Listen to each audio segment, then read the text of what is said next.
I hope you are all doing well. Today's video is going to be a review of the Dolce&Gabbana, the one Eau de Parfum.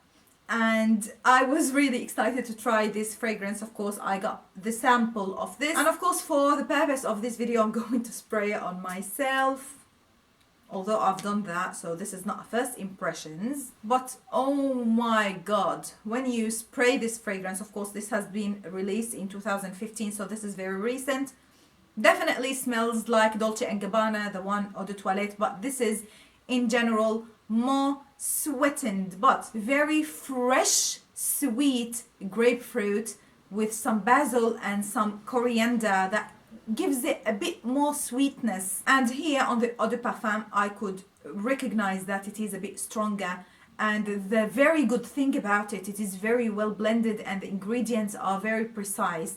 If you are familiar with coriander, I know that Middle Eastern people would know this ingredient and know how this smells in reality because we use it in cooking a lot. It is tangy, so putting this with the grapefruit is actually a very successful decision, and also with the basil that gives it this a tiny bit more of a greenness. It is amazing. I love the opening. It's actually genius, I'd have to say. And of course I love that you get to enjoy this kind of opening for about 10 minutes and then it starts to very gradually transform to a bit of a peppery, spicy kind of scent with the cardamom, which I love. Orange blossom, which is still bright. It is still bright enough to maintain this freshness of the opening. So you have cardamom, you have a bit of orange blossom, you also have ginger.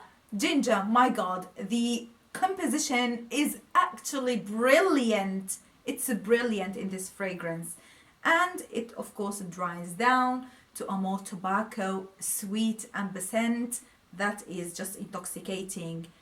If I want to say something about the Eau de Parfum, is that it is a bit improved and sweetened with the amber, but this is still very unfortunate that they didn't improve the longevity of the fragrance dramatically. This will only stay on the skin for about 5 to maximum 6 hours if you spray 2 sprays on one single area and have a total of at least 6 sprays on your body, with this one on the skin, on the pulse areas. So I would suggest that if you want people to smell this fragrance on you, I would suggest that you spray it on your clothes, because this will give the fragrance a better chance of staying prominent and noticeable on, probably on fabric more than it does on skin.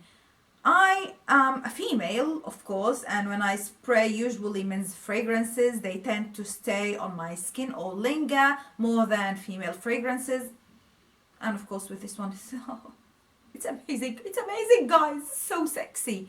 It is so sexy, but unfortunately doesn't last long. So spray it on your clothes and just shower yourself with it so that you could smell sexy all the time. Does it replace the original? This does definitely replaces the original because it smells 90% similar. The only difference is that it is a bit heavier on the amber, on the dry down, and a bit more invigorating and fresh on the opening, because I think the opening notes are more concentrated here in this Eau de Parfum version. Let's talk about the smell. The smell gets 10 out of 10 because I think this is very versatile. You could wear it in the summer, in the winter, because it has lots and lots of fresh notes like the ginger, the grapefruit, the coriander, the basil, and the orange blossom as well. You also has this spiciness of the cardamom. You have this dirtiness of the tobacco and the sweetness of the amber.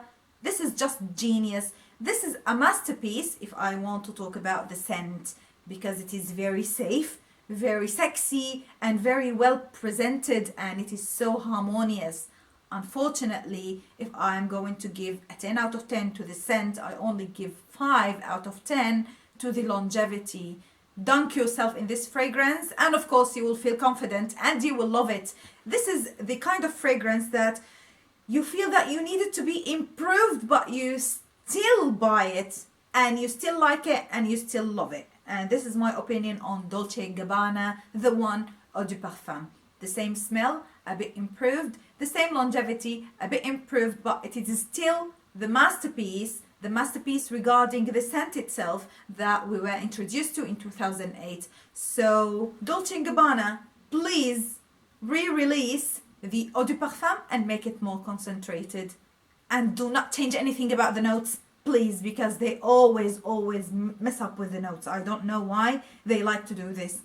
Anyway, I hope you enjoyed spending time with me and that you found this review helpful. Please let me know what's your experience with this fragrance, whether you like it or not, and whether you prefer another fragrance that smells similar to this one. And yeah, I'll see you again very soon. Please do not forget to like this video, subscribe to my channel, and I'm going to include here a card for my last video if you want to watch it. And I'll see you again very soon. Until then, please be safe. Bye guys.